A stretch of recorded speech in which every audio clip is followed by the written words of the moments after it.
Hello and welcome to SS academy. সামনে রেলের বিভিন্ন পরীক্ষা আসছে, সেদের দিকে লক্ষ্য রেখে আমরা একটা সিরিজ শুরু করতে চলেছি, যেটা আমাদের রেলের প্রিভিয়াস ইয়ার নিয়ে ডিসকাশন শুরু করব। ঠিক, তো আমরা সর্বপ্রথমেই সিবিটি 1 যেটা হয়েছিল আরআরবি এনটিপিসির 4 তারিখ জানুয়ারি মাসের 2021 সালে, তো সেটা দ্বিতীয় শিফট নিয়ে আলোচনা করব। তো ক্লাস শুরু করার প্রথমে বলে দিই যে আমাদের এই যে দ্বিতীয় শিফটের কোশ্চেনগুলো অন্য বাকি শিফটের তুলনায় একটা ডিফিকাল্ট শিফটেই ছিল, এবং এর কোশ্চেনগুলো তোমরা দেখলেই যখন ক্লাসের সাথে এগোতে থাকবে। একটা রম্বসের কর্ণ দেওয়া আছে, অন্যটার 65%। তো 65% সমান আমরা বলতে পারি যে 65/100, আর এটা মানে 13/20, 5 দিয়ে কাটাকাটি করলে 13/20। তার মানে একটা কর্ণ যদি 20 হয় আর একটা কর্ণের দৈর্ঘ্য 13 একক। তাহলে কি বলা হয়েছে যে লম্বা কর্ণটিকে বাহু হিসেবে ব্যবহার করে একটি বর্গক্ষেত্র আঁকা হলো। তো লম্বা কর্ণ কোনটা? 20 একক বাহু বৈশিষ্ট্য যেটা আছে, এটাকে বাহু বানিয়ে একটা বর্গক্ষেত্র যদি আঁকা হয়, রম্বস এবং বর্গক্ষেত্রের ক্ষেত্রফলের অনুপাত কত হবে? তো রম্বসের ক্ষেত্রফলের সূত্র কি? হাফ ইন্টু কর্ণদের গুণফল 13 × 20। আর বর্গক্ষেত্রটা বানানো হচ্ছে 20 বাহু বিশিষ্ট, তো তার ক্ষেত্রফল কী হবে? 20 × 20, 20 × 20। এবার যদি এটা আমরা কাটাকাটি করে নিই, 20 একটা 20 একটা 20 কেটে যাবে, তো এধারে পড়ে থাকবে 13/2 = 20, সমান আমরা পেয়ে যাবো 13:40। তাহলে অপশান সি আমাদের অ্যান্সার হবে। নেক্সট, একটা ভাগ আছে যে 25/10 minus 7/4 into 1/3 into 6/5 plus 14/3 into 9/10 minus 1/5 ভাজিত 1/25। তো এই সিম্পলিফিকেশন করার সময় অনেকেই বিভিন্ন রকম সমস্যায় ভাগ কোনটা করবো, কোন গুণটা আগে করতে হবে, কোন যোগটা করতে হবে। তো দেখো, যে যোগ বা বিয়োগ আছে সেটা আমরা একটা ডিভাইডিং সেকশন হিসেবে ভাবতে পারি। তাহলে আমরা এটা কী করবো, লিখছি যে মাইনাস বা প্লাসটা বললাম কি, তাহলে ডিভাইডিং সেকশন হিসেবে ভাবতে পারি। এখানে যে মাইনাস আছে এটা আলাদা সলভ করবো, এখান থেকে এটাকে আলাদা সলভ করবো, আর এখানে আবার একটা মাইনাস আছে, এখান থেকে এটাকে আলাদা সলভ করবো, তারপর তাদের মধ্যে সলিউশন করবো। দেখো 25/10 মানে আমরা লিখতে পারি 25/10 মাইনাস কী আছে 7/4 গণিত 1/3 গণিত 6/5, এটা আছে। তারপর কি আছে প্লাস 14/3 গণিত 9/10 মাইনাস 1/5 ভাজিতটা যদি চেঞ্জ করি গণিততে তাহলে উল্টে যাবে তারপরের পদটা। এবার আমরা কাটাকাটি করবো, এখানে যদি কাটি এখানে 3 দুগুণে 6, 2 দুগুণে 4, এখানে 3 3 9, 5 5 25। ঠিক, বাকি আরও কাটাকাটি যাবে, সেগুলো করছি না কারণ আমাদের ক্যালকুলেশন সুবিধাই হবে। তাহলে আমরা প্রথমে কী পড়ে আছে 25/10 মাইনাস 7/10 প্লাস 42/10 মাইনাস 5। তাহলে প্রথম তিনটে যেগুলো আছে তাদের হরগুলো সেম আছে। হর যদি সেম থাকে তাহলে শুধুমাত্র লবগুলোর যোগ বিয়োগ করলে আমরা ভগ্নাংশের যোগ বিয়োগ করতে পারি। এই জন্য আমরা এখানে 2টা কাটা সত্ত্বেও কাটলাম না। ঠিক, তাহলে 25 মাইনাস 7 প্লাস 42 কত হবে আমাদের? 42 থেকে 7 গেলে 35, আর 25 যোগ করলে 60, 60/10 পাবো এখানে মাইনাস 5, 60/10 মানে 6 মাইনাস 5, উত্তর কত হয়ে যাবে? উত্তর হয়ে যাবে 1। নেক্সট, একটা সংখ্যাকে প্রথমে 20% হ্রাস পেয়ে যাচ্ছে, তারপর 15% বৃদ্ধি পাচ্ছে, প্রাপ্ত সংখ্যাটি আসল সংখ্যা থেকে 64 কম। তো মাল্টিপ্লাইং ফ্যাক্টরের কনসেপ্ট নিশ্চয়ই জানা আছে। মাল্টিপ্লাইং ফ্যাক্টর আমরা কী করি, যে 20% হ্রাস পেয়েছে মানে এটা ভগ্নাংশে, তো ভগ্নাংশে কত হবে? 1/5 20% মানে 15% মানে 3/20। এবার প্রথমে 20% হ্রাস পেয়েছে মানে 4/5 হয়ে গেছে, সংখ্যা যদি 5 ছিল এখন সে 4 হয়ে গেছে, ইন্টু 15% বৃদ্ধি পেয়েছে মানে আগে যদি 20 ছিল এখন সে 23 হয়ে গেছে। বোঝা গেল? মাল্টিপ্লাইং ফ্যাক্টর নিয়ে কাজ করছি এখানে আমরা। তাহলে এখানে যদি আমাদের কাটাকাটি যাবে, কত দিয়ে কাটাকাটি যাবে? 4 5 20 কাটতে পারি, পড়ে থাকবে 23/25। কত কমেছে? 2 কমেছে, আমাদের 2 কমে গেছে। আগে যদি 25 ছিল এখন 23 হয়ে গেছে মানে 2 কমে গেছে। এরা বলছে যে 64 কমেছে, আমরা দেখতে পাচ্ছি 2 রেশিও কমেছে। তো এটা বলতে পারি আমরা যে 64 মানে হচ্ছে 2 রেশিও, 64 মানে 2 রেশিও। মূল সংখ্যাটা কত? তো মূল সংখ্যা তো ছিল আমাদের 25, 25 রেশিওর মান কত হবে? এটা আমরা এখানে ক্যালকুলেশন করব। যে 25 মানটা কত হবে, 2, 32, 64। এবার দেখো এই গুণটাও কিন্তু আমরা ছোটোবেলাতে যে গুণ শিখেছি 25 দিয়ে গুণ করবো সেভাবে না করে আমরা এখানেও কিন্তু চাইলে একটু আলাদাভাবে গুণটাই করতে পারি। কীভাবে করতে পারি, 32 আছে এটাকে আমরা ভাঙতে পারি 8 × 4, এটা মনে মনে ভেঙে নিতে পারি অবশ্যই। এই 4-এর সাথে এই 25-এর গুণ করছি 100, তারপর এই 8-এর সাথে 100-এর গুণ করছি 800। এতে আমাদের ভুলের সম্ভাবনা কমে যাবে এবং স্পিড বেড়ে যাবে। তো এই জিনিসটা মনে রাখবে, যখনই আমরা একটা 5 দেখতে পাবো কোনো গুণের মধ্যে তখন আমরা খুঁজবো যদি একটা 2 থাকে ভালো, একটা 10 হয়ে যাবে। যদি কোথাও 25 দেখতে পাই তাহলে খুঁজবো যদি 4 আসে নাকি, কারণ 25 আর 4 100 হয়ে যাবে, 100 দিয়ে গুণ করা সোজা, 10 দিয়ে গুণ করা সোজা, ঠিক। তো এখানে আমরা এই জিনিসটাই ব্যবহার করলাম। নেক্সট, রামকুমার 41,000 টাকায় 2টি এলইডি টিভি সেট কিনেছেন। একটিকে 20% লাভে, অন্যটিকে 15% ক্ষতিতে বিক্রি করেছে। এতে তিনি দেখলেন যে উভয় সেটের বিক্রয় মূল্যটা এক, তাহলে কি হয়েছে, এসপিটা সমান হয়েছে, ঠিক, এসপিটা সমান। এটা কিন্তু এটার একটা কি ফ্যাক্টর বলতে পারি যে এসপিটা সমান করতে হবে। তো 20% লাভ করা মানে কি, 5 টাকা জিনিসটা 6 টাকায় বিক্রি করে দেবে। 15% ক্ষতি, 15% মানে কি 3-20, 15% মানে 3-20, মানে 20 টাকার জিনিসটা আমি 17 টাকাতে বিক্রি করে দিয়েছি। এবার বলেছে বিক্রয় মূল্য সেম, কিন্তু দেখতে পাচ্ছি এখানে 6 আছে, এখানে 17 আছে, তাহলে সমান করার জন্য কী করবো, উপরে 17 দিয়ে গুণ করবো, নিচের রেশিওটাকে 6 দিয়ে গুণ করবো। কী হয়ে যাবে এখন, 17 × 5 = 85, 17 × 6 = 102, নিচেরটা হয়ে যাবে 20 × 6 = 120, 17 × 6 = 102। এসপিটা সেম করে দিলাম, কারণ বলেছে যে এসপিটা সেম করতে হবে, তো সেই জন্য আমরা এসপিকে সেম করলাম। এটা আমাদের সিপি, এটা আমাদের এসপি। এখানে প্রথমে কেসে দেখছি যে 85 টাকা জিনিসটা 102 টাকায় বিক্রি করেছে, তার মানে আমার লাভ হয়েছে, কত টাকা লাভ হয়েছে, 17 টাকা লাভ হয়েছে, বা 17 রেশিওতে বলবো এখানে আমরা। দ্বিতীয় কেসে আমাদের ক্ষতি হয়েছে, কত ক্ষতি হয়েছে, -18 রেশিও। এখানে আমাদের ক্ষতি হয়েছে কত রেশিও, এখানে আমাদের ক্ষতি হয়েছে 18 রেশিও, এখানে আমাদের 18 রেশিও ক্ষতি হয়েছে। তো ওভারঅল দেখতে পাচ্ছি এখানে 17 রেশিও লাভ, এখানে 18 রেশিও ক্ষতি, তার মানে 1 রেশিও ক্ষতি হয়েছে, 1 রেশিও ক্ষতি হয়েছে আমাদের। তাহলে আমাদের লাভ তো হয়নি, এটা হতে পারে না, এটা হতে পারে না। অপশান এ কিংবা বি এর মধ্যে অ্যান্সার আছে। এবার কি দেওয়া ছিল, 41,000 টাকায় 2টি টিভি সেট কেনেন, তার মানে টোটাল ক্রয় মূল্য দেওয়া ছিল 41,000 টাকা। এখানে আমরা দেখছি যে টোটাল ক্রয় মূল্য সমান কি, এ দুটোর যোগফল, 120 × 80 = 205। তাহলে 41,000 টাকাটা 205 রেশিওর মান আমাকে বের করতে হবে, 1 রেশিওর মান। তাহলে এখানে আমরা শুধু কাটাকাটি যদি করে নিই তাহলে পেয়ে যাব কি, কত দিয়ে কাটবো, প্রথমে 5 দিয়ে কাটছি, 5 × 4 = 20, 5 × 1 = 5, 5 × 2 = 10, 41 দিয়ে কাটলে 41 কেটে যাবে, তো উত্তর কত হয়ে যাবে, 200। তার মানে 200 টাকার ক্ষতি হয়েছে, অপশান এ অ্যান্সার। বোঝা গেল আশা করি। 5 অঙ্কের সবচেয়ে বড় সংখ্যা নির্ণয় করো যেটা 468 দ্বারা বিভাজ্য। তো এই ধরনের অঙ্কতে আমরা সাধারণত কী করে থাকি, যে সংখ্যাটা দ্বারা বিভাজ্য বলবে আমরা দেখব যে সেই সংখ্যাটা 9 দ্বারা কি বিভাজ্য, সেই সংখ্যাটা 4 দ্বারা কি বিভাজ্য, 8 দ্বারা কি বিভাজ্য, এভাবে আমরা দেখি। এটাতে আমাদের কী হয়, যেটা আমাদের বেসিক নিয়ম, সেই বেসিক নিয়মে যাওয়ার প্রয়োজন পড়ে না। বাট এখানে যদি আমরা একটু লক্ষ্য করি যে এই সংখ্যাটা আমাদের 9 দিয়ে ডিভিজিবল তো বটে, কিন্তু অপশানে যেগুলো আছে সেগুলো সবাই 9 দিয়ে ডিভিজিবল, তাহলে 9 ডিভিজিবিলিটি কাজে লাগলো না, এখানে 9 বিভাজিত এখানে আমরা কোনো হেল্পফুল হলো না। আমরা যদি দেখি এটা 4 দিয়ে ডিভিজিবল, তো অপশানেও আমাদের অপশান এটাও 4 দিয়ে ডিভিজিবল, অপশান সিতেও 4 দিয়ে ডিভিজিবল আছে, আর অপশান ডিতেও 4 দিয়ে ডিভিজিবল আছে। তাহলে এখান থেকেও আমরা ক্যান্সেল আউট করতে পারলাম শুধুমাত্র একটাকে, তো আমরা অ্যান্সার পেলাম না। তাহলে এক্ষেত্রে আমাদেরকে কী করতে হবে, আমাদেরকে এক্ষেত্রে বেসিক পদ্ধতিতেই যেতে হবে, কারণ এক্সামিনে যদি চায় যে তোমাদের দিয়ে ক্যালকুলেশন করাবো, তো ক্যালকুলেশন তোমাদেরকে করাবে, ঠিক। আর যদি চায় যে না এমনি পদ্ধতি ব্যবহার করেন, তো সেভাবে করতে পারবে। তো পুরোপুরি ডিপেন্ড করছে এক্সামিনের উপর। এটা কিন্তু সবসময় ভেবে নিও না যে কোনো একজন স্যার বলে দিয়েছে যে এই ধরনের অঙ্ক তো 5 সেকেন্ড হয়ে যাবে, তার এখানে হচ্ছে না কেন, ঠিক।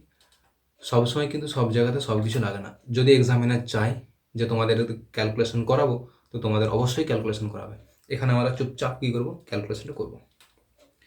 দেখো 468 দিয়ে ভাগ করবো, 5 অঙ্কের সবচেয়ে বড় সংখ্যা 5টা নয়।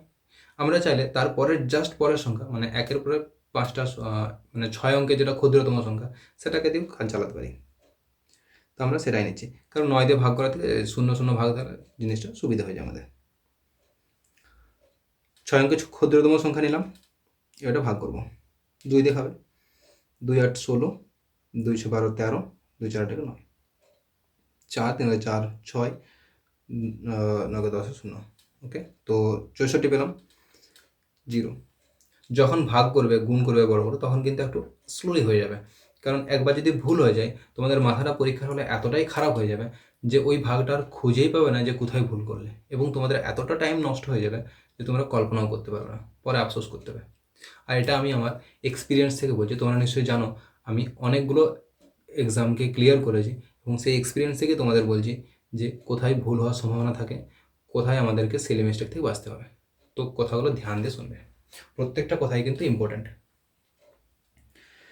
এবার আমরা এটা 1 দিয়ে খাওয়াবো, 468, 2 চোখে 7, 7 দিতে হাতে গেছে 5 6 1। ওকে, লাস্টে জিরোটা নেমে যাবে। এবার এটা যদি আমরা দেখি 4 আছে, এখানে 17 আছে, তো 4 4 16, বাট এখানে যে ক্যারেট আসবে সেটা 17 থেকে বড় করে দেবে, তো আমরা 3 দিয়ে খাওয়াবো। 3 দিয়ে যদি খাওয়াই, 3 8 24, 3 6 18 2 20, 3 4 12 2 14, 6 1 3, 316 রিমেনিং থেকে গেছে, ভাগশেষ রয়েছে। তাহলে এক্ষেত্রে আমাদের কী করতে হয়, যে মানে যদি 316 এই সংখ্যাটার মধ্যে না থাকতো, তাহলে এই সংখ্যাটা আমার 468 দ্বারা পুরোপুরি বিভাজ্য হতো। তো বিয়োগ করে নাও, 1.5 কি বাদ কি, 368 থেকে বিয়োগ করে নেবো, সরি, যে 1 লক্ষ আছে, 1 লক্ষ থেকে 316টাকে বিয়োগ করে নিচ্ছি। বিয়োগ করলে কত হবে, 610 4, 210 8 দিতে, তো লাস্টে 84 হবে। লাস্টে 84 আছে একটাই অপশান, সেটা হচ্ছে যে অপশান ডি। তাহলে অপশান ডি আমাদের অ্যান্সার হয়ে যাবে। নেক্সট কী বলা আছে, 24টি আম গাছ, 56টি আপেল গাছ এবং 72টি কমলা গাছ সারিবদ্ধভাবে লাগাতে হবে। এমনভাবে লাগাতে হবে যাতে প্রত্যেকটা সারিতে একটা মাত্র জাতেরই গাছ থাকবে এবং সমান সংখ্যক গাছ থাকবে। এমনটা নয় যে এই একটা সারি সাপোজ ধরো যে এই সারিতে আমি 10টা গাছ লাগিয়েছি, এই সারিতে 9টা গাছ লাগিয়েছি, এরকমটা চলবে না। আবার এরকমটাও চলবে না যে এই সারিতে আম গাছও আছে, তোমার আপেল গাছও আছে, তোমার কমলা গাছও আছে, এরকম চলবে না। প্রত্যেক সারিতে সমান সমান থাকবে গাছ, এবং প্রত্যেক সারিতে শুধুমাত্র একই ধরনের গাছ থাকবে। ক্লিয়ার? তাহলে এক্ষেত্রে আমাদেরকে আগে দেখতে হবে যে ন্যূনতম বলেছে।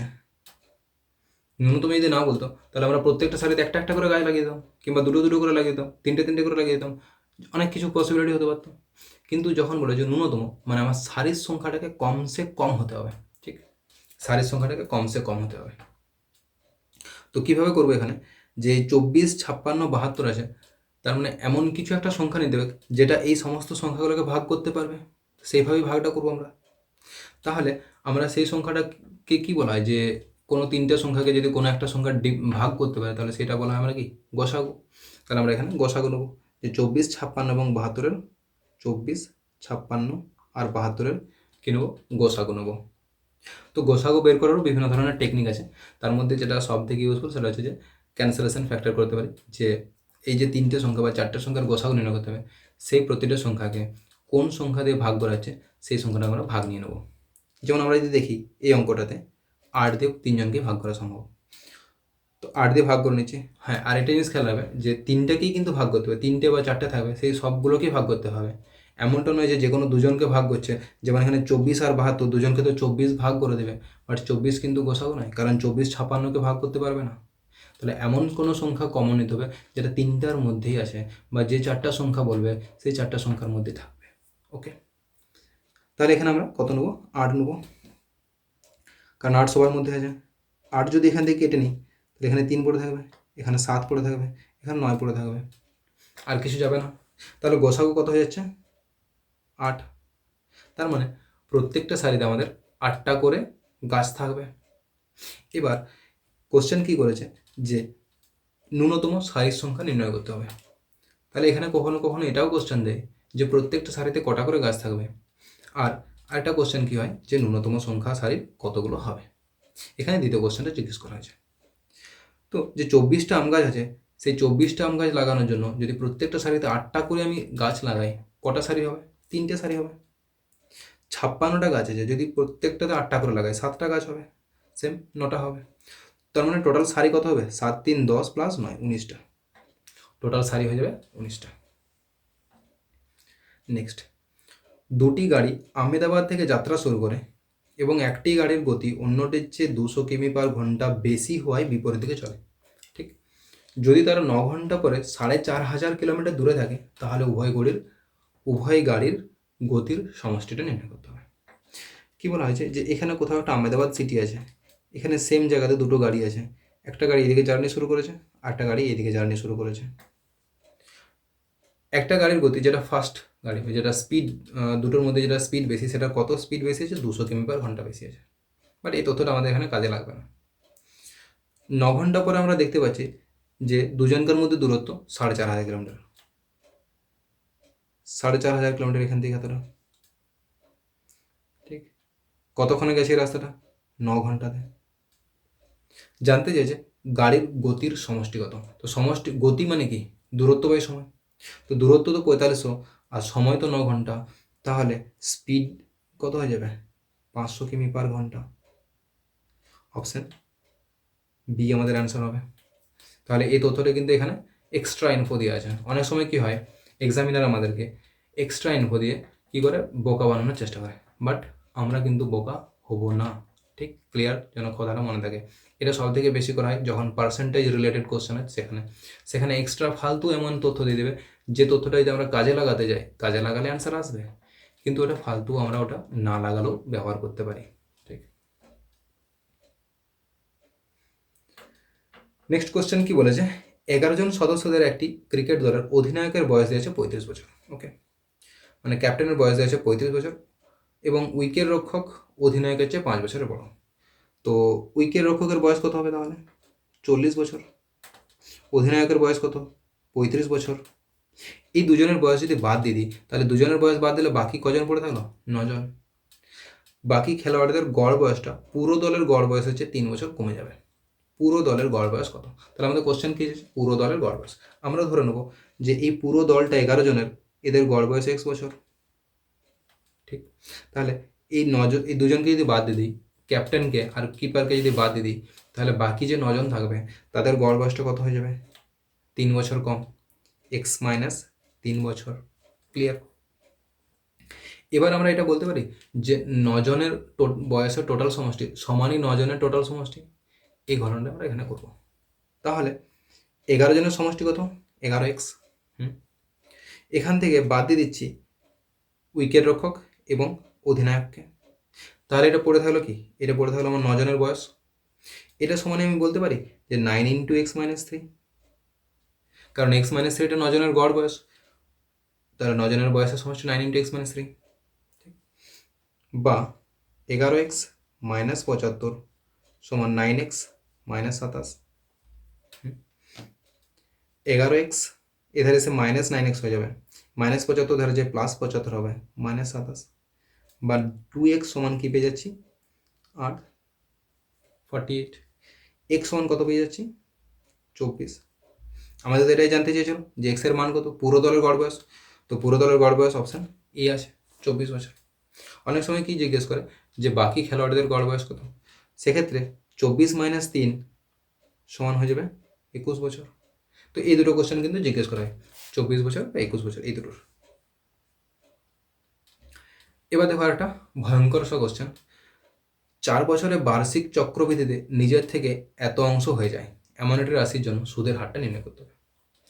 তো কি হয়েছে? 4 বছরে চক্রবৃদ্ধি সুদে আমরা দেখছি যে 4 বছরের রাশিটা 14,641/10,000 গুণ হয়েছে। মানে আগে যদি 10,000 টাকা ছিল 4 বছর আগে, তো 4 বছর পরে আমরা দেখছি সেটা 14,641 টাকা দিচ্ছে। তাহলে এখানে জানতে চাইছে যে সুদের হারটা কী হবে। আমরা কি করবো এখানে, যদি 2 বছরে বের করতে হয়, জিনিসটি খেয়াল রাখবে যে 2 বছরে বের করতে হয়, তাহলে আমরা কি রুট করি। যদি 3 বছরের জন্য কোনো একটা অংশ দেওয়া থাকে যে 3 বছর এত থেকে এত গুণ হয়ে গেছে, তাহলে আমরা কি করব, যে অংশটা হবে তার কিউব রুট করব। যদি 4 বছরে থাকে তাহলে 4th রুট করব। সেম যদি 5 বছরে থাকে তাহলে 5th রুট করতে হবে। বোঝা গেল? জিনিসটা মনে থাকবে। যদি কত অংশ হয়ে যায়, কত গুণ হয়ে যায় দেওয়া থাকে, তাহলে আমরা দেখবো যে কত বছর হয়েছে তার তততম রুট করব। যদি 2 বছর হয় স্কোয়ার রুট, 3 বছর হলে কিউব রুট, 4 বছর হলে 4th রুট। ক্লিয়ার? তাহলে এখানে আমাদের কী হয়েছে? 4 বছর হয়েছে, এখানে আমাদের 4th রুট বের করতে হবে। এখানে আমাদের কী বের করতে হবে? এখানে আমাদের স্যার বের করতে হবে 4th রুট। তাহলে 4th রুট বের করতে হবে কার? ফোর্থ রুট বের করতে হবে, 4তম রুট বের করতে হবে আমার 14,641/10,000। ফোর্থ রুট বের করবো কার? 14,641/10,000। এবার দেখো নিচে যে 10,000 আছে, ফোর্থ রুট মানে কি, মানে 4টার জন্য একটা বেরোবে। যেমন আমরা স্কোয়ার রুটে কী করি, স্কোয়ার মানে 2, তাহলে 2টোর জন্য একটা বেরোয়। কিউব রুটে 3টের জন্য একটা, 4তম রুটে 4টার জন্য একটা। বোঝা গেল? তো নিচে যদি আমরা লক্ষ্য করি, তো নিচে তো সিম্পলি আমরা বলতে পারি যে 4টা 10-এর গুণ আছে।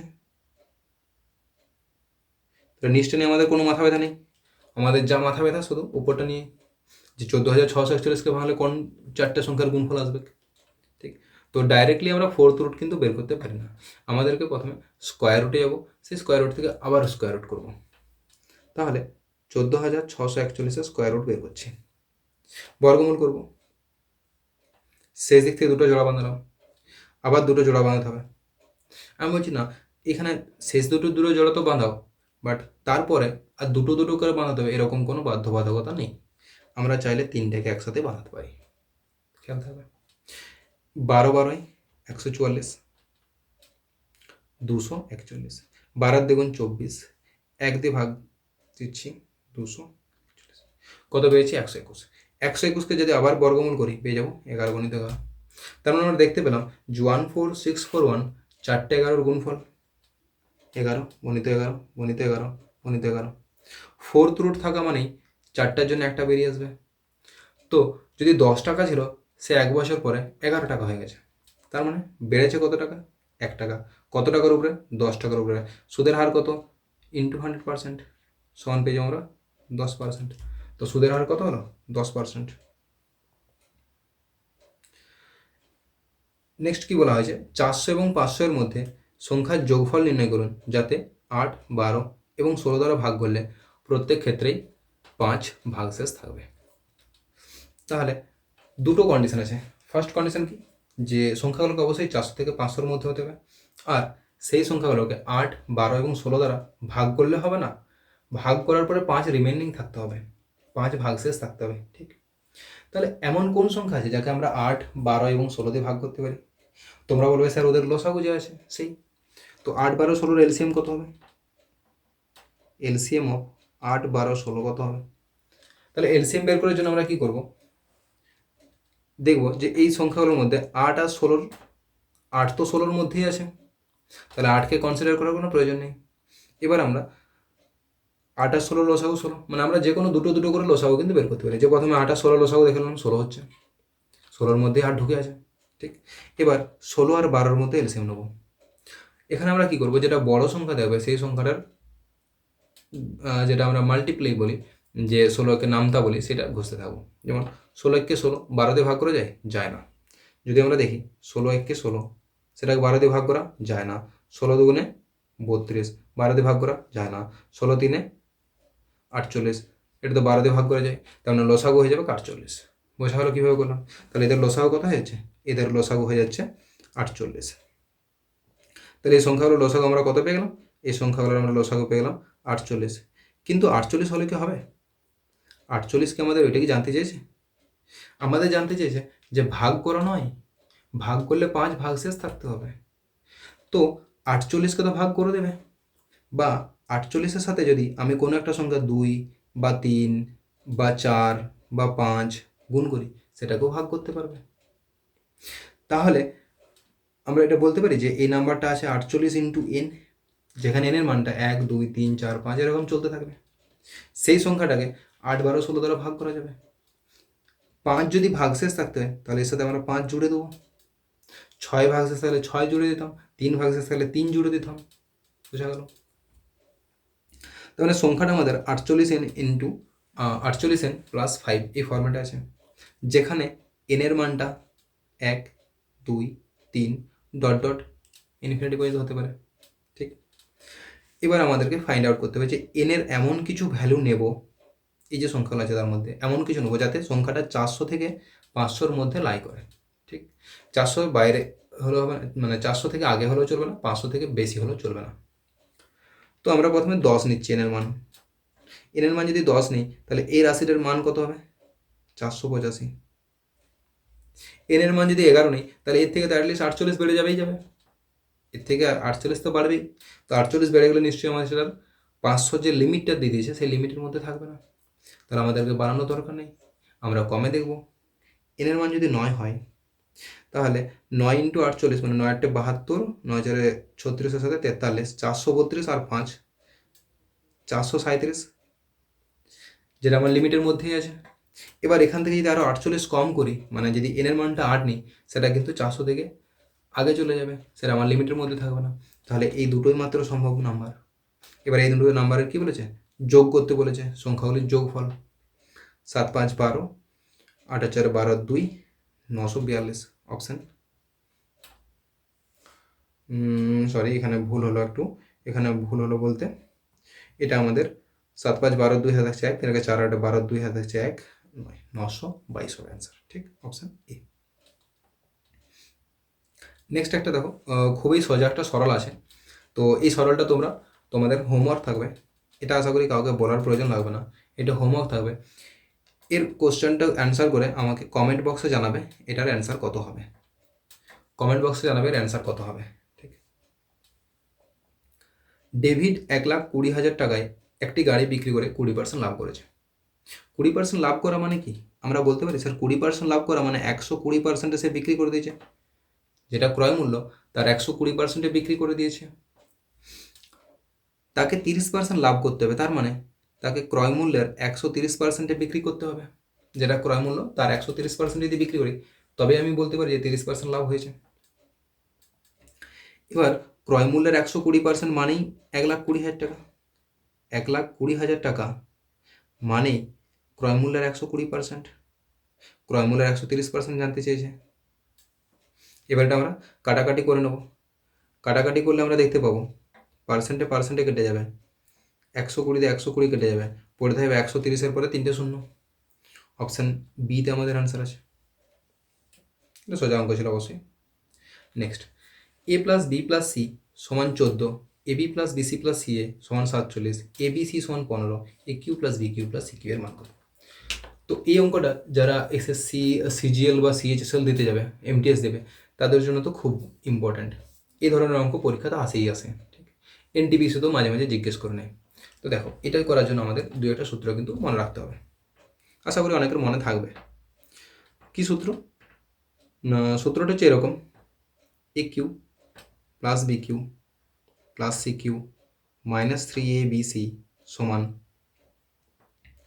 এ plus b plus c into a square plus B square plus c square minus a b minus b c minus c A.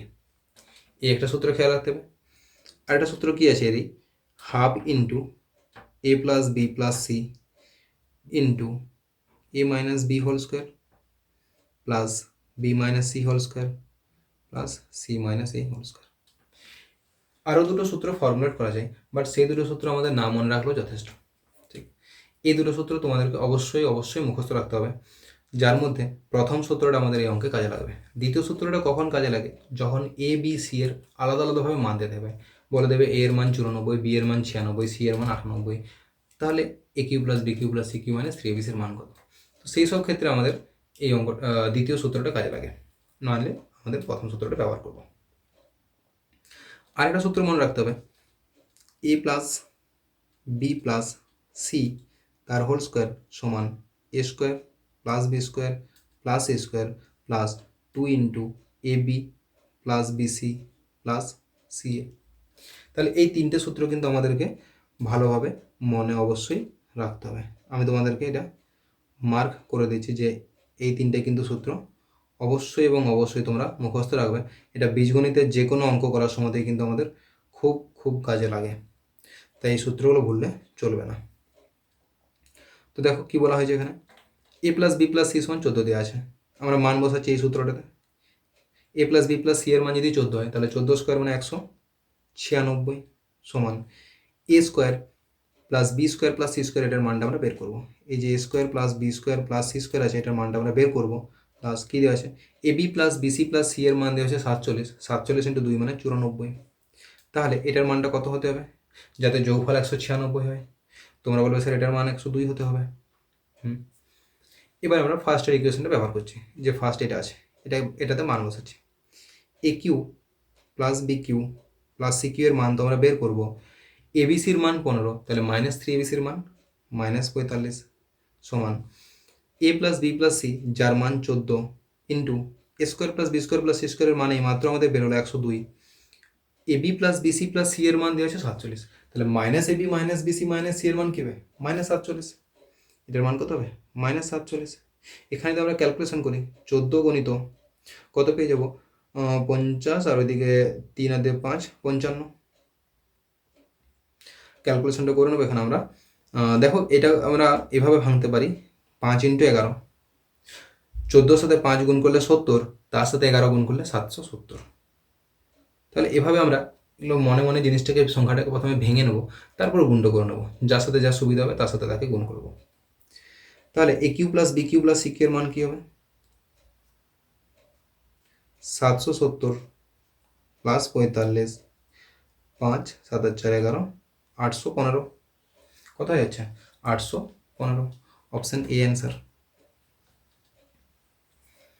Next দেখো একটা অঙ্ক আছে, tan 15 degree plus cot 15 degree. তো অনেক স্টুডেন্ট এটা কী করে, 15 ডিগ্রি 75 ডিগ্রি এদেরও মান মুখস্থ করে, বাট এত মান মুখস্থ করার কোনো প্রয়োজন নেই। কারণ কেন বারণ করছে এটা মান মুখস্থ করতে? এই 15 ডিগ্রি বা 75 ডিগ্রি আমাদের খুব খুব কম পরিমাণে ব্যবহৃত হয়, ঠিক? তো এইগুলো মুখস্থ করার থেকে তোমরা এক পাতা জিএস মুখস্থ করো, সেটা কিন্তু খুব বেশি হেল্পফুল হবে। এটা হালে গালে হয়তো এক আধটা জিজ্ঞেস করে, যদি জিজ্ঞেস করে নিই আমরা বের করে নিতে পারি খুব কম সময়ের মধ্যে। সেটাই দেখাবো যে আমরা কম সময়ের মধ্যে কীভাবে বের করতে পারি। দেখো, আমরা একটা সমকোণী ত্রিভুজ আঁকছি,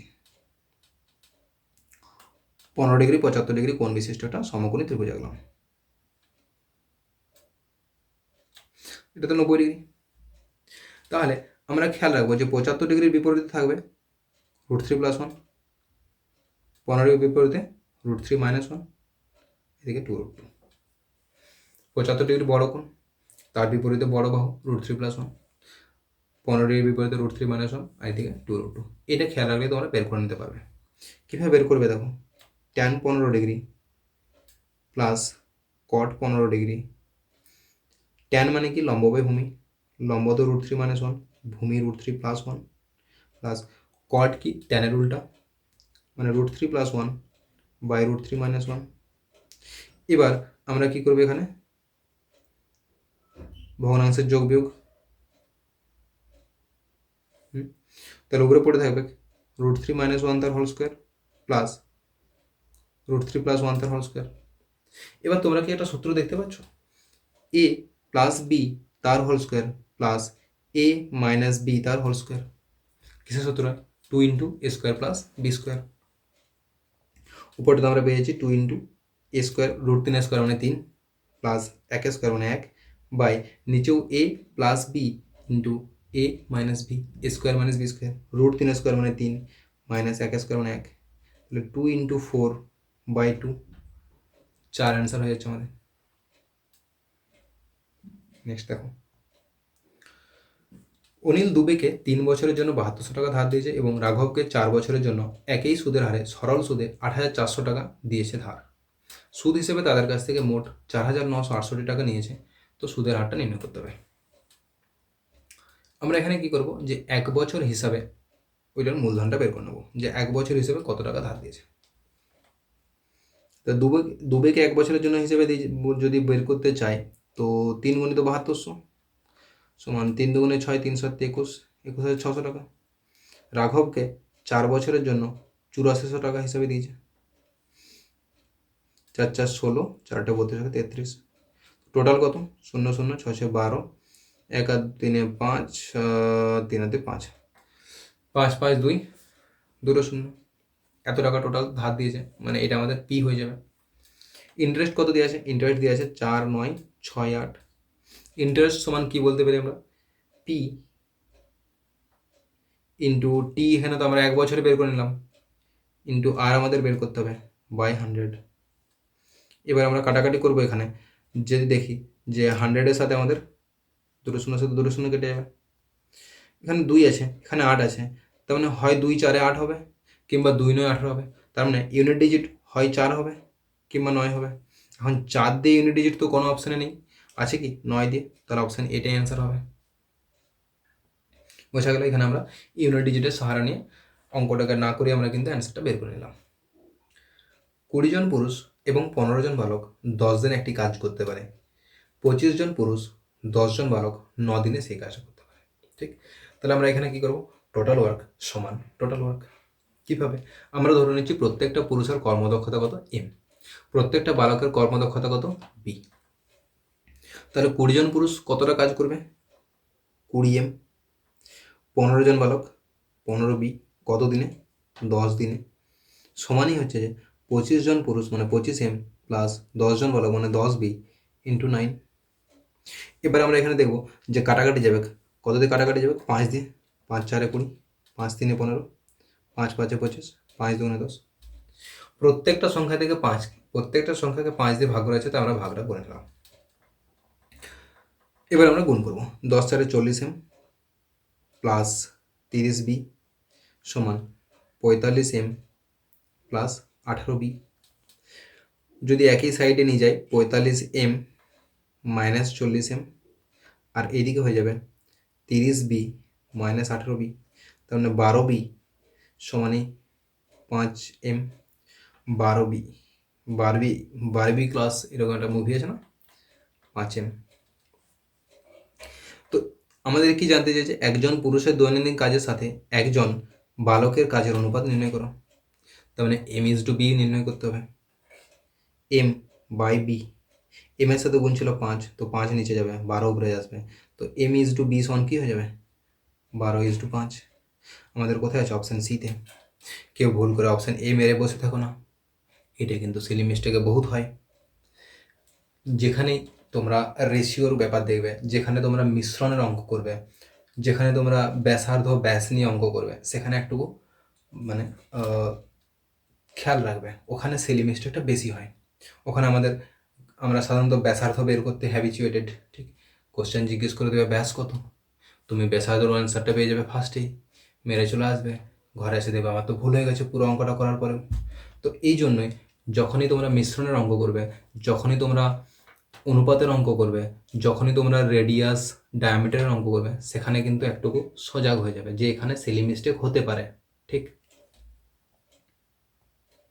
next, x plus x inverse সমান 7, এটাকে এক্স টু দি পাওয়ার -1 বা এক্স ইনভার্স হিসেবে পড়া হয়। ওকে, তো এক্স টু দি পাওয়ার -1 মানে কি জানো তোমরা, 1/xকেই লেখা হয়, লেখার একটা ঢং, আর কিছু নয়, বলো না যে ঢং দেখ, সেরকম এর একটা ঢং, যে এক্স টু দি পাওয়ার -1 মানে কি 1/x, আর কিছু না। এক্স টু দি পাওয়ার -3 সমান কী হবে তাহলে, 1/x³ এদের যেটা বেস ফর্ম সেটা কি জানো, বেস ফর্ম আমরা লিখি x to the power -n সমান 1/x to the power n।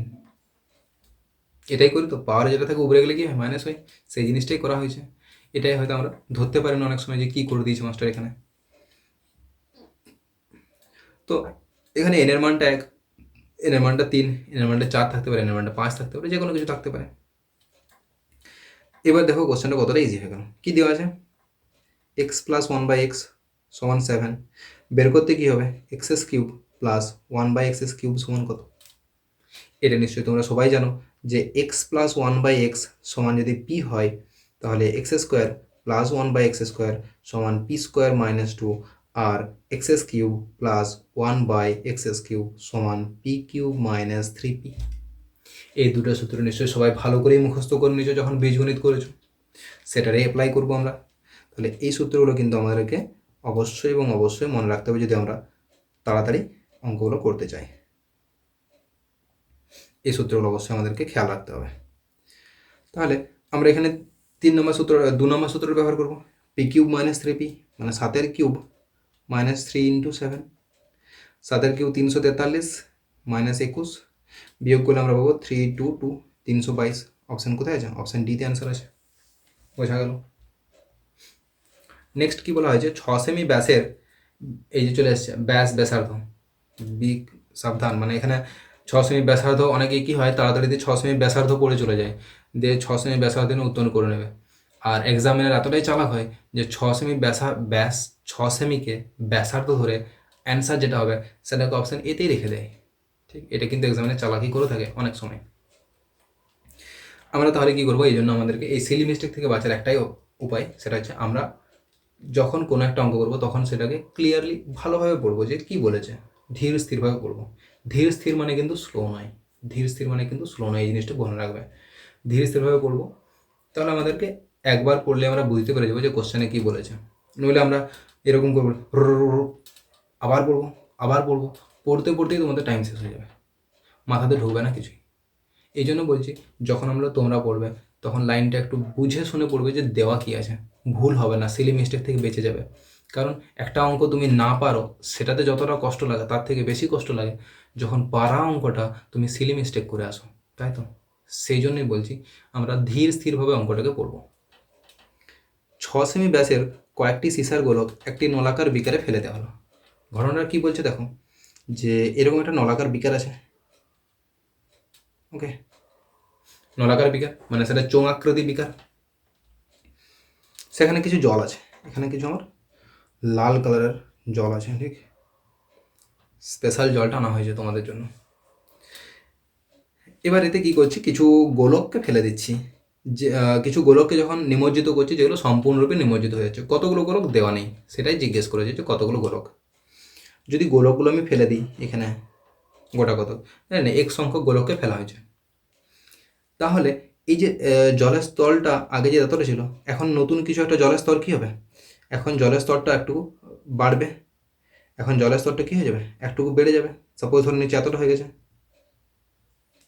জলের স্তরটা বেড়ে গেছে এতটা, তাহলে জলের স্তরটা এখান থেকে এতটা হয়ে গেছে, এখান থেকে এতটা হয়ে গেছে। এটাই কি বলেছে যে 32 সেন্টিমিটার বেড়ে গেছে, তাহলে এইটাই হচ্ছে যে 32 সেন্টিমিটার। এই হাইটটা কত, 32 সেন্টিমিটার। আর দেখো কি দেওয়া আছে, যে সিসার গোলকের ব্যাস দেওয়া আছে আর বিকারের ব্যাস দেওয়া আছে, ওকে। তো আমাদের ব্যাসার্ধগুলো বের করে নেবো 2 দিয়ে ভাগ করে। তাহলে আমরা বলতে পারি এই যে নতুন যে আয়তনটা পেলাম, এটা কেন পেলাম, কারণ এই গোলকগুলোকে জলে ডুবানো হয়েছে। তাহলে এই গোলকগুলোর যে আয়তন, সেই পরিমাণ আয়তনের জলকেও অপসারিত করে। আমরা আর্কিমিডিসের প্রিন্সিপাল পড়েছি, এটা তোমাদের জিকের জন্য কোশ্চেন হয়ে গেল একটা, যে আর্কিমিডিসের প্রিন্সিপাল কি, যে কোনো একটা বস্তু তত পরিমাণ তার নিজের আয়তনের সমান পরিমাণ লিকুইডকে কী করে অপসারিত করে। এই ধরনের আমাদের আর্কিমিডিসের স্টেটমেন্ট আছে, ঠিক। তাহলে আমরা এখানে দেখব যে এই গোলকগুলোর যে আয়তন, সেটাই হবে এই জলতল যে বাড়তি জলটা হলো সেটার আয়তনের সাথে সমান করব। আয়তনের সূত্র কি, গোলকের আয়তনের সূত্র, আমরা ধরে নিচ্ছি এক্সট্রা গোলক আছে, গোলকের আয়তনের সূত্র কি হয়, 4/3 পাই আর কিউব। এখন গোলকের ব্যাস কত দেওয়া ছিল, গোলকের ব্যাস দিয়েছিল 6, তাহলে ব্যাসার্ধ হয়ে যাবে 3, মানে 3 গণিত 3 গণিত 3। এটা আমাদের আয়টা আমরা গোলকের টোটাল আয়তনটা পেয়ে গেলাম। এবার যে পরিমাণ জলটা বেড়েছে তার আয়তন কী হবে, সেটাও তো একটা চোঙের মধ্যেই আছে, তাহলে সেটাও একটা চোঙ আকৃতি শেপ। চোঙ আকৃতি শেপের জন্য আয়তনের সূত্র কী হয়, পাই আর স্কোয়ার এইচ। পাই আর এর মান কত আছে, 9/2 গণিত 9/2 ইন্টু এইচ মানে দেওয়া আছে 32। এবার তোমরা কাটাকাটি করো মনের আনন্দে। কীভাবে কাটবো, একটা 3-এর সাথে একটা 3 কাটলাম, একটা পাই কেটে দিলাম, ঠিক। 4 8 32, 2 দুগুণে 4 দুগুণে 8, আর কাটবে কিছু, 3 3 9-এর সাথে একটা 9, তাহলে x সমান কত হয়ে যাচ্ছে, 9 দুগুণে 18। তাহলে কটা গোলক ফেলা হয়েছে, 18টা গোলক ফেলা হয়েছে। নেক্সট, ক্ষুদ্রতম সংখ্যাটা নির্ণয় করতে হবে, যেটা যার দ্বারা এই সংখ্যাটাকে ভাগ করলে ভাগফলটা একটা নিখুঁত বর্গ হবে, নিখুঁত হবে, ঠিক, মানে ভাগফল একটা পূর্ণবর্গ আছে, এটাই বলছে, আর কিছু না। তো আমরা কি করব, আমরা একটা জিনিস জানি, আমরা কি জিনিস জানি, যে আমরা এই দিকে ছোটোবেলায় করেছি, তখন আমরা কীভাবে করেছি, তখন আমরা 35,280কে উৎপাদকে বিশ্লেষণ করতাম, এভাবে উৎপাদকের বিশ্লেষণ চলতে এভাবে যেটা চলে আমাদের। তবে দেখতাম যে কার জোড়া বাঁধছে না, দিয়ে বলতাম এই জিনিসটা দিয়ে গুণ করতে হবে কিংবা এই জিনিসটাকে ভাগ করে দিতে হবে। বাট আমরা কিন্তু এখানে ওই পদ্ধতিতে যাব না, আমরা এখানে একটু স্মার্ট অ্যাপ্রোচ অবশ্যই অ্যাপ্লাই করব, কারণ যেহেতু আমরা কম্পিটিটিভ এক্সাম দিচ্ছি, আমরা কি দিচ্ছি, কম্পিটিটিভ এক্সামের পরীক্ষা দিচ্ছি। তাহলে আমরা একটা জিনিস জানি, যে কোনো একটা যদি সংখ্যা পূর্ণবর্গ হয় তাহলে তার শেষে অবশ্যই জোড় সংখ্যক শূন্য থাকতে হবে। যদি এমন কোনো সংখ্যা দেখেছ যার শেষে একটাই মাত্র শূন্য আছে, যার শেষে একটাই মাত্র হয়তো শূন্য আছে কিন্তু সেটা পূর্ণবর্গ এটা কোনোদিনও হতে পারে না। একটা পূর্ণবর্গ সংখ্যা অবশ্যই তার কাছে শেষে দুটো সংখ্যা মানে ইভেন সংখ্যক জিরো থাকতে হবে। তাহলে আমরা ভাগটা করে দেখছি একটু। আমরা যদি 7 দিয়ে ভাগ করি এই সংখ্যাটাকে আমরা কত পাবো দেখো, 7 5 35, 7 4 28 0, লাস্টে একটা জিরো পেয়েছি। তাহলে এটা কখনোই কিন্তু পূর্ণবর্গ হবে না। আমরা পূর্ণবর্গ কিন্তু দেখছি না, আমরা জাস্ট ভাগটা করছি, কিন্তু এটা পূর্ণবর্গ হতে পারে না। শেষকালে জিরো একটা হয়ে গেছে, তাহলে 7 তো আমার অ্যান্সার নয়। 3-এর কাছে যাচ্ছি, 3 1 3, 3 1 3, 3 7 21, 3 6 18, এখানেও লাস্টে একটা জিরো চলে আসছে, তাহলে এটাও হতে পারে না পূর্ণবর্গ। কারণ ভাগটা করার পরে তো পূর্ণবর্গ হতে হবে, এই দুজন তো পূর্ণবর্গই নয়, তাহলে ওগুলোকে কি উত্তর হতে পারে। এবার আমি যাচ্ছি 4 দিয়ে ভাগ করছি, 4 8 32, 4 8 32, 4 2 8, এখানেও শেষকালে একটা শূন্য চলে আসছে, এটাও পসিবল নয়। তাহলে অপশান একটাই তো পড়ে আছে 5, 5টাই অ্যান্সার হবে। বা তোমাদেরকে দেখিয়ে দিচ্ছি দেখো, 5 7 35, 5 5 একটা শূন্য, 5 5 25, 5 6 30। দেখো এটার পসিবিলিটি আছে, এটা আমরা ডাইরেক্টলি বলছি না যে এটাই অ্যান্সার হবে, বাট আমরা দেখছি যে 3টে অ্যান্সার তো অপশান তো কেটে গেছে, অপশান তার মানে 4টার মধ্যেই আছে, অ্যান্সার 4টার মধ্যে একটা তো লুকিয়ে আছে, 3টে অপশান আমার এমনিতেই উড়ে গেছে। তাহলে আমাদের যে বাকি অপশান রইলো সেটাই আমাদের উত্তর, অপশান সি আমাদের অ্যান্সার হয়ে যাবে। নেক্সট কি বলা হয়েছে, দুটি সংখ্যার যোগফল দেওয়া আছে 288, তাদের গসাগু দেওয়া আছে 16, এই ধরনের কত জোড়া সংখ্যা তৈরি হবে। তো দেখো এটাও কিন্তু একটা টিপিক্যাল সাইডেরই অঙ্ক বলবো, ঠিক। এটাতে অনেক স্টুডেন্টই আছে যারা আনকমফোর্টেবল ফিল হয়ে যায়, বাট ভালো করে দেখো এটা একবার যদি বুঝে নাও তাহলে আর অতটা আনকমফোর্টেবল ফিল কিন্তু হবে না, ঠিক। তো দেখো আমরা গোসাগু যদি জানা থাকে, কোনো সংখ্যার গোসাগু যদি জানা থাকে, তাহলে আমরা সংখ্যাগুলোকে কীভাবে ধরি, গোসাগু ইন্টু কোনো একটা চলরাশি। যেমন এখানে গোসাগু দিয়েছে 16, তাহলে আমরা ধরবো সংখ্যা দুটো 16A আর 16B। এখানে কি এ এবং বিটা পরস্পর কোপ্রাইম হবে। কোপ্রাইম মানে কি, কোপ্রাইম মানে হচ্ছে যে পরস্পর পরস্পর কি বলা হয়, এটা পরস্পর মৌলিক সংখ্যা, ঠিক, পরস্পর মৌলিক হবে। মানে এ বি এর মধ্যে কোনো কমন থাকা চলবে না, এক বাদ দিয়ে অন্য কোনো কমন থাকা চলবে না এ আর বি এর মধ্যে, খেয়াল থাকবে। সংখ্যা দুটো যোগ করলে তাহলে 16A প্লাস 16B পাবো, বলছি আরও 288 হবে, হোক। 16 কমন নিচ্ছি, এ প্লাস বি সমান 288, 16 দিয়ে ভাগ করবো, এ প্লাস বি সমান 16 কে 16, 16 8 128, এ প্লাস বি এর যোগফল কত হবে 18। এবার আমরা মান বসাবো, এবার আমাদের আলাদা কোনো অপশান নেই, আমরা কী করবো ডাইরেক্ট মান বসাবো। তো এর মান জিরো তো হতে পারে না, কারণ এর মান যদি জিরো হয় তাহলে এটা 16 ইন্টু জিরো 16 হয়ে যাবে, জিরো হয়ে যাবে, তো জিরো তো অ্যান্সার হবে না, ঠিক আছে। জিরোটা তো কোনো জিরো যদি হয় আর একটা 16 ইন্টু 200, 16 ইন্টু 18, ঠিক আছে, তো জিরো হবে না এখানে। এখানে জিরোটা কিন্তু কনসিডারেবল, মানে কনসিডার করা যাবে না, কারণ জিরো আর 16 গোসাগু কত হবে, যদিও 0 16 গোসাগু 16ই হয়, বাট জিরোটাকে কিন্তু এখানে কিন্তু ক্যালকুলেশনের মধ্যে রাখা হয় না নর্মালি।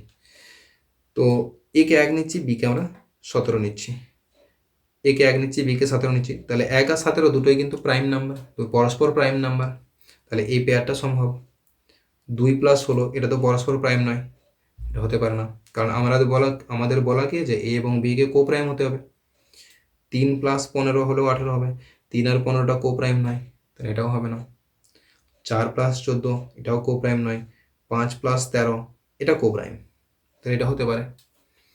6 প্লাস 12 কো প্রাইম নয়, 7 প্লাস 11 এটা কো প্রাইম হতে পারে। 8 প্লাস 10 এটা কো প্রাইম নয়, 9 প্লাস 9 এটাও কো প্রাইম নয়। এবার বাকি যেগুলো আছে আবার এগুলোই ঘুরে আসবে, 10 প্লাস 8, 11 প্লাস 7 এভাবে ঘুরে আসবে, ঠিক। তাহলে আমরা কতগুলো পেয়ার পেলাম, এখানে একটা, এখানে একটা, দুটা, আর এখানে একটা, তিনটে, 3 জোড়া পেলাম, তাহলে উত্তর কী হয়ে যাবে 3 জোড়া। একটা জিনিস খেয়াল রাখবে, এখানে আরেকটা অঙ্ক হয় যেখানে এখানে কি বলেছে যে দুটি সংখ্যার মানে সংখ্যাগুলোকে পার্টিকুলার নির্দিষ্ট করে দেয়নি। অনেক সময় কি হয়, এখানে সংখ্যা দুটো নির্দিষ্ট করে দেয়, বলে দেবে যে এ কোমা বি দুটি সংখ্যা যাদের যোগফল এত, যাদের গোসাগু এত। যদি সংখ্যাগুলোকে পার্টিকুলার বলে দেয় যে এই সংখ্যাগুলো, তাহলে আমাদেরকে কি করতে হবে, তাহলে আমাদেরকে এই যে যেটা উত্তরটা এলো 3, সেই 3কে 2 দিয়ে গুণ করে দিতে হবে। যদি সংখ্যাগুলোকে ওরা ডিটারমাইন বলে না দেয় তাহলে কিন্তু আমাদের অ্যান্সার 3ই থাকবে। নেক্সট দেখো, এক্স এবং ওয়াই দুটি ধনাত্মক সংখ্যা, রুট এক্স সমান যদি 8 হয় এবং এক্স স্কোয়ার প্লাস ওয়াই সমান যদি 4 1 1 2 হয়, তাহলে রুট ওয়াই এর মান নির্ণয় করো। তো এটা তো সোজা অঙ্ক, রুট এক্স সমান কী দেওয়া আছে 8, তাহলে এক্স সমান কী হবে 8 স্কোয়ার মানে 64, এক্স স্কোয়ার সমান কত হবে? 64 স্কোয়ার। এটা তোমরা কালই শিখেছ যে কোনো একটা সংখ্যার বর্গ কীভাবে করা হয়। তাহলে 64 স্কোয়ার 4 4 16, হাতে থাকলে 1, 6 4 24 2 48, আর আগে 49 আর 9, 6 24 আর 48 49 9 4 6 36 আর 4 40, 40 96। দেওয়া কি আছে? এক্স স্কোয়ার প্লাস ওয়াই সমান 4112। এক্স স্কোয়ারের মান তো 4096, এর সাথে কত যোগ করবো যাতে 4112 হয়ে যায়? তো এটা 4096-এর কাছাকাছি 4100 মানে 4, আর ধারে 12, 16 যোগ করতে হবে। ওয়াইয়ের মান যদি 16 হয়, রুট ওয়াইয়ের মান কত হবে? ধনাত্মক মান যেহেতু বলেছে, তাহলে রুট ওয়াইয়ের মানটা কত হয়ে যাবে? 4। যদি ধনাত্মক ঋণাত্মক কিছু না বলা থাকতো তাহলে প্লাস মাইনাস 4 অ্যান্সার হতে পারতো। এক্ষেত্রে যেহেতু ধনাত্মক বলা আছে তাহলে শুধুমাত্র 4ই অ্যান্সার হবে। নেক্সট একটা সরল আছে, এই সরলটা একবারই সরলই বটে, খুব সোজা, তাই জন্য এটা আমি করছি না, এটা তোমাদের হোমওয়ার্ক থাকবে এবং এর অ্যান্সার আমাকে কমেন্ট করে জানাও। অ্যান্সারটা আমাকে অবশ্যই কমেন্ট বক্সে জানাও অ্যান্সার কত হবে। নেক্সট, পি কিউ আর এর গড় ওজন দেওয়া আছে 58 কেজি। ওকে, যদি পি এবং কিউ এর গড় ওজন 54 কেজি হয় এবং কিউ এবং আর এর ওজন 48 কেজি হয়, এখানে অঙ্কটায় ওজন হবে না, এদের গড় ওজন বলার কথা। ঠিক, কোশ্চেনটা এখানে থাকা উচিত যে গড় ওজন 48 কেজি, তাহলে কিউ এর ওজন কত? তাহলে পি কিউ আর এর গড় ওজন দেওয়া আছে 58 কেজি, আমরা পি প্লাস কিউ প্লাস আর এদের ওজনের সমষ্টি বের করতে পারবো। 58 গণিত 3 করে, 3 8 24, 3 5 15 17। পি আর কিউ এর গড় ওজন দেওয়া আছে 54 কেজি, তো এদের সমষ্টি কত হবে? যেহেতু দুজনকার গড় 54, তাহলে দুজনকার সমষ্টি 54 × 2 108। কিউ আর আর এর অ্যাভারেজ দেওয়া আছে কত? 48, তো এদের সমষ্টি কত হবে? 48 × 2 96। এবার এই দুটো সমীকরণকে যদি যোগ করি আমরা কি পেয়ে যাব? পি প্লাস 2কিউ প্লাস আর সমান 108 মানে 204। এবার এই সমীকরণটার এই সমীকরণের মধ্যে যদি বিয়োগ করি আমরা কি পাবো? এইটা থেকে, এই সমীকরণটা থেকে আমরা উপরটাকে বিয়োগ করছি, তাহলে কিউ সমান পেয়ে যাব 204 - 174 মানে 36 74, মানে আমরা কত পেয়ে যাচ্ছি? এখানে আমরা 40 হচ্ছে না, আমাদের এখানে হয়ে যাবে 4 7 3 10 30। তো কিউবের মানটা হয়ে যাবে কত? 30 কেজি। তাহলে কিউবের ওজন 30 কেজি। বাকি যদি অন্য কারো বলতো তাহলে আমরা এখানে বসাতাম যে কিউবের ওজন যদি 30 হয়, পি এর ওজন তো এর থেকে বিয়োগ করে নিতাম। ঠিক, এখানে বের করে নিতে পারতাম বাকিদের ওজন। আর এর ওজনটা এখান থেকে 96 থেকে 30 বিয়োগ করে নিতাম, আর এর ওজনও বেরিয়ে যেত। পূর্ণ সংখ্যা এনকে 9 দিয়ে ভাগ করলে 4 অবশেষ থাকে, 12 এনকে 9 দিয়ে ভাগ করলে কত অবশেষ থাকবে? তো এনকে যখন আমরা 9 দিয়ে ভাগ করি অবশেষ থাকে 4। 12n মানে 12 × এনকে যদি 9 দিয়ে ভাগ করি কত অবশেষ থাকবে? এনকে 9 দিয়ে ভাগ করলে তো আমরা 4 অবশেষ দেখতেই পাচ্ছি, 12কে 9 দিয়ে ভাগ করলে 3 অবশেষ দেখতে পাচ্ছি, আর 12কে যদি 9 দিয়ে ভাগ করি 3 রিমাইন্ডার থেকে যাবে। 3 × 4 করবো, কত পেয়ে যাচ্ছি? 12। 12কে আবার আমরা 9 দিয়ে ভাগ করবো, কত অবশেষ থাকবে? 3। তাহলে উত্তর আমাদের হয়ে যাবে 3। তোমরা নিশ্চয়ই এই জিনিসটা জানো যে কোনো একটা সংখ্যা এক্সকে যদি আমরা এ দিয়ে ভাগ করি, যদি এখানে R1 রিমাইন্ডার থাকে, আর ওয়াইকে যদি আমরা এ দিয়ে ভাগ করি, সেম সংখ্যা দিয়ে ভাগ করি, যদি R2 রিমাইন্ডার থাকে, তাহলে এক্স আর ওয়াইয়ের গুণফলকে যখন আমি এ দিয়ে ভাগ করব তখন রিমাইন্ডার থাকবে R1 R2। এক্স প্লাস ওয়াইকে যদি আমরা এ দিয়ে ভাগ করি তখন রিমাইন্ডার থাকবে R1 plus R2। X minus ওয়াইকে যদি আমরা এ দিয়ে ভাগ করি তাহলে রিমাইন্ডার থাকবে R1 মাইনাস R2। দেন ফার্দার R1 মাইনাস R2 বা R1 প্লাস R2 বা R1 R2 এটাকে আবার আমরা এ দিয়ে ভাগ করবো যদি ভাগ করা সম্ভব হয়। নেক্সট একটা কি দেওয়া আছে? একটা সমকোণী ত্রিভুজ যার ভিতরে একটি অন্তর্বৃত্ত অঙ্কিত হয়েছে। অন্তর্বৃত্ত অঙ্কিত হয়েছে একটা সমকোণী ত্রিভুজের মধ্যে। তো তোমরা নিশ্চয়ই জানো যে সমকোণী ত্রিভুজের যে অন্তর ব্যাসার্ধ হয় সেটা সূত্র কী হয়? P plus B minus H by 2। P for আমাদের যেটা হচ্ছে বলা হচ্ছে পারপেন্ডিকুলার বেস অ্যান্ড হাইপোটেনিস, লম্ব ভূমি অতিভুজ। দেখো দেওয়া আছে কি যে সমকোণ সংলগ্ন বাহু দুটোর দৈর্ঘ্য দিয়ে আছে 10 আর 24, তাহলে এটা আমাদের 26 হয়ে যাবে। এটা আমরা ট্রিপলেটকে ইউজ করলাম। কোন ট্রিপলেটটা ইউজ করলাম? 5 12 13, এর ঠিক দ্বিগুণ করা হয়েছে। তাহলে স্মলার সমান কত হবে? P plus B minus H by 2। বিয়োগ করলে আমরা এখানে যোগ বিয়োগ করলে আমরা পেয়ে যাব 8/2 সমান 4 সেন্টিমিটার। ঠিক, তো এর ব্যাসার্ধ কত হবে? 4 সেন্টিমিটার। নেক্সট দেখো কি বলা হয়েছে, অমর এবং কোমলের আয়ের অনুপাত দেওয়া আছে 5:4। অমর এবং কোমল এদের ইনকাম রেশিও দেওয়া আছে 5:4। প্রত্যেকে মাসিক কত টাকা করে সঞ্চয় করছে? 6,000 টাকা করে সঞ্চয় করছে। 6,000 টাকা করে সঞ্চয় করছে। এদের ব্যয়ের অনুপাত দেওয়া আছে, এক্সপেন্ডিচার দেওয়া আছে 2:1 রেশিওতে। এক্সপেন্ডিচার দেওয়া আছে 2:1 রেশিওতে। তাহলে অমলের আয়টা নির্ণয় করতে হবে, মানে এই 5 রেশিওর জায়গাতে কত হবে সেটা আমি নির্ণয় করতে হবে। কীভাবে করবো? এখানে দাগ নিয়ে নেব। প্রথম কাজ আমাদের যেটা থাকবে, আমাদের যেটা ফার্স্ট কাজ থাকবে সেটা হবে কোনাকুনি গুণ করবো। 5-এর সাথে 1, 4-এর সাথে 2, 4 × 2 = 8, 5 × 1 = 5। এবার এদের ডিফারেন্স নেবো, 8 আর 5-এর আমরা পজিটিভ ডিফারেন্স নেবো। এটা নিশ্চয়ই জানো যে এই জিনিসটা যখন লাগিয়ে দেয় তখন সেটা কী হয়ে যায়? প্লাস তৈরি হবে, প্লাস বানানোর ফ্যাক্টরি। ঠিক, এটাকে আমরা বার বলি। এটা থেকে এটার ভিতরে যাই থাকুক না কেন, যখন বাইরে বেরিয়ে আসবে সে প্লাস হয়েই আসবে। বোঝা যাচ্ছে মেশিনটা কত ভ্যালুয়েবল।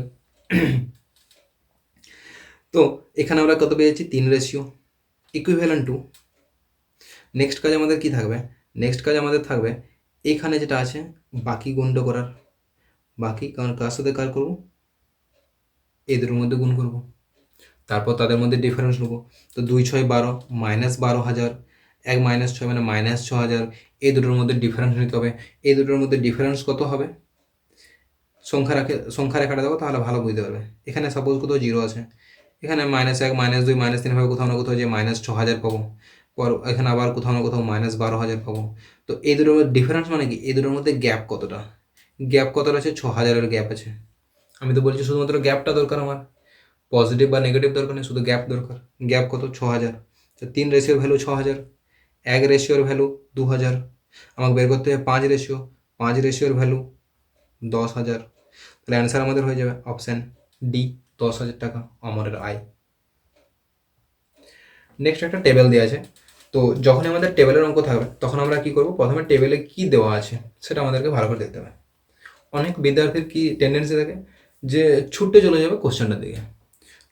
আরে ভাই, যে টেবিলটা দেওয়া আছে ওই টেবিলটা এমনি এমনি দেয়নি, ওই টেবিলটার কিছু কাজ আছে। ঠিক, তো ওই টেবিলটায় তোমরা জিনিসটা যেখানে কোশ্চেনটা বলা আছে কোশ্চেনটাই পড়লে না, তো তোমরা ফাইনাল লাইনে পৌঁছালে কী করে হবে? তো ওই জন্য যখনই এরকম টেবিল টাইপ থাকবে, গ্রাফ থাকবে, তখন ফার্স্ট আমরা কী করবো? যে ওই টেবিল বা ওই গ্রাফে আমরা মুখস্থ করতে বসবো না, বাট জেনে নেবো যে আমাদের কী নিয়ে টেবিলটা আছে, টেবিলটাতে দেওয়া কী আছে, বাঘ আছে না হাতি আছে, আমাকে লিস্ট দেখে নেবো। ঠিক, যেখানে এই সম্বন্ধে আমার দেওয়া আছে। তো দিল্লির 5টা সরকারি স্কুল আছে, থাক। 10ম শ্রেণীর ছাত্রদের 5% দেওয়া আছে, ব্যাস এটা আমরা বুঝে নিলাম যে 5টা আমাদের আলাদা আলাদা স্কুল আছে দিল্লিতে, ABCDE। সেখানে কোন কোন স্কুলটাতে কত পার্সেন্ট পাস করেছে সেটা দেওয়া আছে, আর সেই স্কুলগুলোতে মেয়ে এবং ছেলেদের অনুপাতটা দেওয়া আছে। এটা আমাদের তথ্য দেওয়া আছে। তো আমরা তথ্যটাকে রিড করবো যে তথ্যটা আমাদের কী বলেছে। রিড করা মানে আমি এটা বলছি না যে এতে 35% পাস করেছে, সেখানে 5:6 আছে মেয়ে ছেলের অনুপাত, এটা বলছি না। জাস্ট উপর উপর নজর দিয়ে দেবো যে এখানে আমার এই জিনিসটা আছে, এখানে আমার ওই জিনিসটা আছে। ঠিক, যেমনটা নজর দিয়ে থাকি, তোমরা যেটা দিয়ে থাকো। ঠিক, তো এখানে কি বলা হয়েছে? বি স্কুলের ছেলেদের 5% এবং সি স্কুলের ছেলেদের 5%-এর মধ্যে অনুপাত নির্ণয় করতে হবে। ঠিক আছে, তো আমরা বি স্কুলের কাছে দেখি কি বলেছে। বি স্কুলে তো পাস করেছে 32%। 32%-এর মধ্যে ছেলে আছে কত? 3 অনুপাত। টোটাল কত? 8:3 + 5 = 8। তাহলে ছেলেদের ভাগ হার কত হয়ে যাবে? 3/8। তো 32 × 3/8 = সি স্কুলে পাসের হার আছে 24, সেখানে ছেলেদের আনুপাতিক ভাগ হার আছে 1/3। ক্যালকুলেশন করে না এবার কি আছে? ছোট্ট একটা ক্যালকুলেশন, 8 × 4 = 32, 3 × 8 = 24, 4 × 2 = 8। তো 3:2 অ্যান্সার হয়ে গেল। অ্যান্সার কত হয়ে গেল? 3:2। বোঝা গেল? 30 কিমি/ঘন্টা গতিবেগে গাড়ি চালিয়ে বিনোদ তার অফিসে 5 মিনিট দেরিতে পৌঁছায়। যদি তার গতিবেগ 40 কিমি/ঘন্টা হয় তাহলে সে অফিসে 3 মিনিট আগেই পৌঁছে যায়। তবে বাড়ি থেকে অফিসের দূরত্ব কত? তো তোমরা একটা সূত্র নিশ্চয়ই করেছো, যখন আমরা টাইম অ্যান্ড ডিস্টেন্স করে থাকি সেখানে একটা সূত্র পড়ি যে কোনো একটা যদি পার্টিকুলার ডিস্টেন্স, প্রথমে আমি এক্স স্পিডে চালালাম, তারপর আমি ওয়াই স্পিডে চালালাম, সেম দূরত্ব তাহলে নিশ্চয়ই যখন দুটো আলাদা আলাদা ডিস্টেন্স, এক সেম ডিস্টেন্সকে দুটো আলাদা আলাদা স্পিড নিয়ে যদি আমি কাভার করি, তাহলে আমার সময়ের অবশ্যই পার্থক্য থাকবে। ওই সময়ের পার্থক্যটা আমাদের দেওয়া থাকলে হয়তো টি। তাহলে কী কী দেওয়া থাকবে, যে কোনো একটা পার্টিকুলার ডিস্টেন্সকে একবার এক্স স্পিডে চালাচ্ছি, একবার ওয়াই স্পিডে চালাচ্ছি।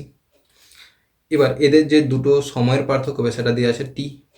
তাহলে আমাদের ডি সমান হয় x y by x minus y into t. একটু আগে বললাম এটা মানে বার, মানে এক্স আর ওয়াইয়ের ডিফারেন্স নিতে হবে, পজিটিভ ডিফারেন্স নেবো।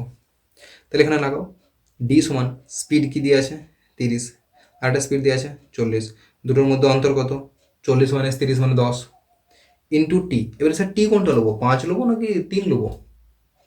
টি 5 নেবো না 3 নেবো, দুটো দুটো টি আছে তো। এখানে খেয়াল রাখবে যে আমাদের তাদের মধ্যে মানে সময়ের পার্থক্য নিতে হবে।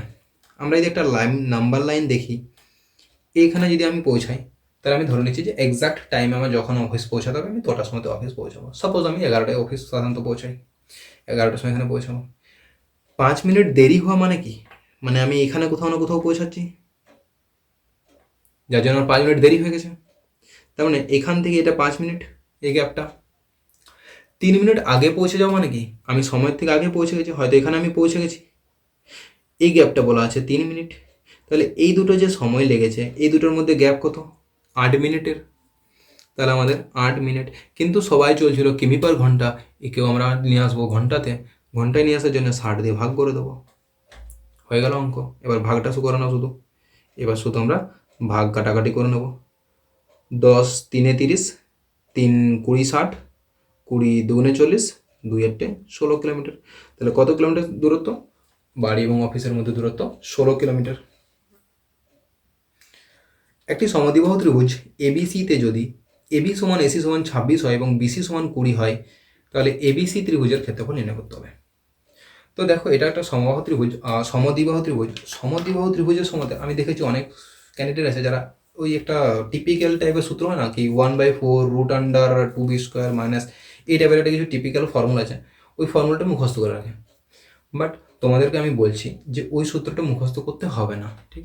সূত্রটা মুখস্থ করার কোনো দরকার নেই। সূত্রটা মুখস্থ করবে, মুখস্থ তোমাদের থাকবে না। কেন থাকে না? কারণ এটা খুব কম ব্যবহার হয়, খুব মাঝে সাঝে ব্যবহার হয়। সেই জন্য আমি বলবো যে সমস্ত জিনিসগুলো ফ্রিকুয়েন্ট ওয়েতে ইউজ হয় সেগুলো তোমরা মুখস্থ রাখো। যেগুলো খুব একবার আধবার কখনো জিজ্ঞেস করে নেবে ভুল করে, সেগুলো মুখস্থ রাখতে যেও না, কারণ ওগুলো মুখস্থ থাকবে না। মুখস্থ আমাদের সেই জিনিসগুলোই থাকে যেগুলো আমরা বারবার ইউজ করি। এটা আমরা ইজিলি বের করে নিতে পারবো। দেখো কিভাবে আমরা বের করব। আমরা একটা সমদ্বিবাহু ত্রিভুজ নিচ্ছি, সমদ্বিবাহু ত্রিভুজ নিলাম একটা, যার এবি সমান, একটু বড় করে নিই তাহলে জিনিসটা আমাদের বুঝতে সুবিধা হবে, যদি যত ছবিটা বড় থাকবে। এটা এ বি সি নাম দিলাম। এবি সমান এসি সমান 26 বলা আছে, এটা 26, এটা 26। বিসি সমান দিয়েছে 20। এবার এটা নিশ্চয়ই জানো যে যেটা অসমান বাহু তার উপরে যদি আমি লম্ব টানি, তাহলে সেটা সমান দুভাগে বিভক্তও করবে। তার মানে এখান থেকে এটা 10 হবে, এখান থেকে এটাও 10 হবে, ঠিক? এখান থেকে এটাও 10 হবে, আর এখান থেকে এটাও 10ই হবে, এই ডিস্টেন্সটা। এবার এটা একটা সমকোণী ত্রিভুজ যার একটা বাহু 10, এখানে 26, তাহলে এটা কত হবে 24। এই মাত্র এই ট্রিপলেটটা ব্যবহার হয়েছিল, 5 12 13। তাহলে এই একটাই ট্রিপলেট একটাই শিফটে দুটো অঙ্কতে ব্যবহার করেছে। বুঝতে পারছো যে ট্রিপলেট কতটা ইম্পর্টেন্ট। এবার যদি কারো ট্রিপলেট মুখস্থ না থাকে, তাহলে তাকে এটা ক্যালকুলেশন করতে হবে 26 স্কোয়ার মাইনাস 10 স্কোয়ার। তার জন্য বলবো ট্রিপলেটগুলো যেগুলো ইম্পর্টেন্ট ট্রিপলেট আছে, যেমন 3 4 5, 5 12 13, 7 24 25, 8 15 17, অ্যাটলিস্ট এই চারটা তোমরা কিন্তু মুখস্থ রাখবে। অবশ্যই মুখস্থ রাখবে। বাকি আরও আছে, সেগুলো আস্তে আস্তে মুখস্থ হবে। বাট এই চারটা কিন্তু খুব খুব বেশি পরিমাণে ব্যবহৃত হয়। সাথে 9 40 41কে লিখতে পারো। ওকে, তো এখানে আমরা হাইট পেয়ে গেলাম, ভূমি পেয়ে গেছি। কোনো একটা ত্রিভুজের ক্ষেত্রফল আমরা কি বলতে পারি, হাফ ইন্টু ভূমি ইন্টু উচ্চতা। সেটাই আমরা কাজে লাগাবো এখানে, হাফ ইন্টু ভূমি ইন্টু উচ্চতা। এখানে আমরা কাটাকাটি করে নেবো, যদি 2 দিয়ে কাটি, 2 10 20, 24 ইন্টু 10 240 বর্গ সেমি। বলো কতক্ষণ সময় লাগলো? সূত্রটা মুখস্থ করবে, ভুলে যাবে। ইয়ার সাথে স্কোয়ার 4 গুণ আছে না, ওয়ার সাথে 2 গুণ আছে, সেটা লেগ টেনশন। যতক্ষণ তোমরা সূত্র মুখস্থ করবে তার আগে অ্যান্সার বেরিয়ে চলে আসবে। নুরি যে 18টি ডিম কেনেন তার মধ্যে 3টি ডিম পচে যায়, তো ভালো কত টাকা? 15টা ডিম ভালো পেয়েছে, 3টা পচা পেয়েছে, মানে কি 15টা ভালো পেয়েছে। একই হারে 690টি ডিম কিনলে নুরির কটি ডিম ভালো থাকবে? তো এটা সোজা কি না, 18টা যদি ডিম কিনে সে 15টা ডিম ভালো পায়, একটি যদি ডিম কিনে সে ভালো পাবে 15/18 ডিম।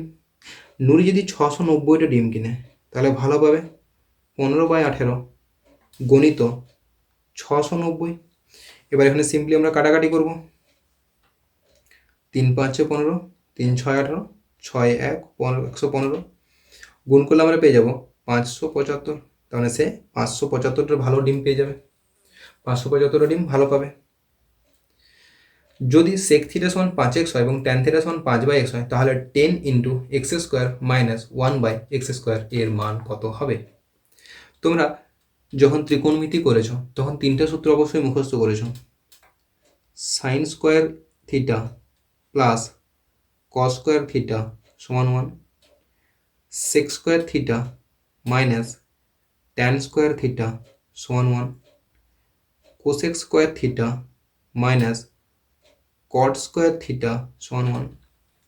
এই 3টে সূত্র কিন্তু বহুত বহুত ইম্পর্টেন্ট। ওকে, দেখো এখানে আমাদের সেক থিটা ট্যান থিটার মান দেওয়া আছে, তাহলে আমরা কি জানি সূত্রটা, যে sec square theta minus tan square theta সমান 1।